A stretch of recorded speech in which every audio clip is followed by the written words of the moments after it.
What's up guys, Delont'e here. Welcome back to the channel. Today we're going to be discussing 5 tips to ensure you are on the right track to make smooth cinematic videos. Now, if you're into content like this, make sure you hit the subscribe button below. But with that being said, let's get straight into it.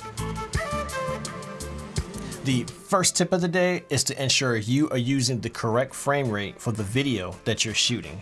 Now, this kind of goes back to the video I made a while ago, the 180-degree shutter rule, link in the description below, but I would generally recommend people stick to 24 frames per second, 1/50th of a second on the shutter speed, and the ISO based on the current situation.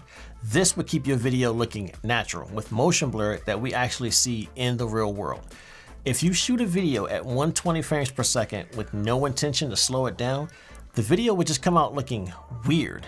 You'll essentially be removing all the motion blur and it won't look like what we would actually see in the real world. Now, you could be going for something like this if you were shooting like an action scene, so take this as a case by case, but for general purposes, stick to 24 frames per second.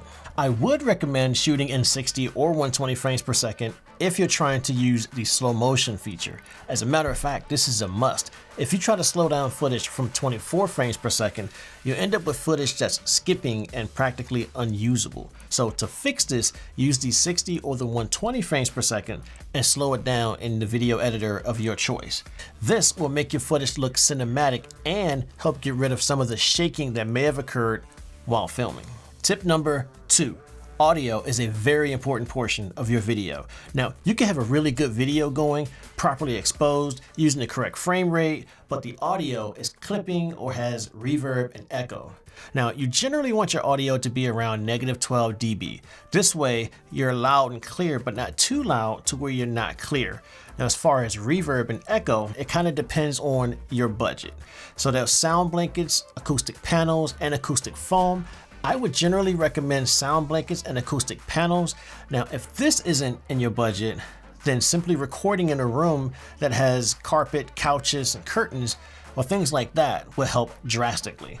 The main point here is to stay away from rooms that have bare walls where the sound could just bounce back and forth and end up right back into your microphone. Tip number 3, lighting. Now, there's quite a few things to think about when putting a video together, but a lot of people tend to skip out on lights. Lights are a very important portion of your video. As a matter of fact, lights give dimension to your video. As I said earlier, you can have a really well thought out video, but if the video is too dark or the video is too bright, viewers will leave before even giving your video a chance. Now, lights can get expensive, but it doesn't have to be. You can use the natural lights from a window. The window provides all the lighting that you'll need while starting out. You can also use the lights or the standard lights around your living area. The main point of this is to ensure you do not skip out on lights because it can come back to bite you later. Tip number 4, watch your ISO. Now, the higher the ISO in your camera, the more noise you could potentially bring to your video. Now, you generally want to keep your ISO as low as possible. As a matter of fact, the only reason for raising your ISO is when there isn't enough light in the area. Now, I'm not saying to go out there trying to keep your ISO at 100 or 160. Each camera has a base ISO, so you can start with that. So if you're using a window, for example, and notice that it's too bright in your camera, lowering the ISO will help. If it's too dark in your camera, raising the ISO will help. Just look for alternative ways to bring light into the video without having to bring your ISO up too much. It's pretty much what we're getting at. And finally, tip number 5, music selection. Now, I had to learn the hard way that you can't necessarily take whatever you like and expect it to work.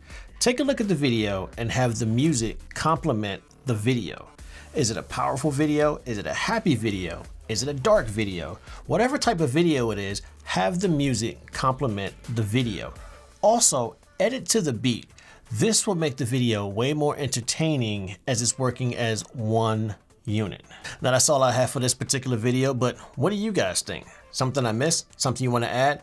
Leave a comment below. Like the video if you liked the video. Don't forget to subscribe. Hit the notification bell so you know when the next video is posted, and I will catch you guys in the next one. Thanks for watching.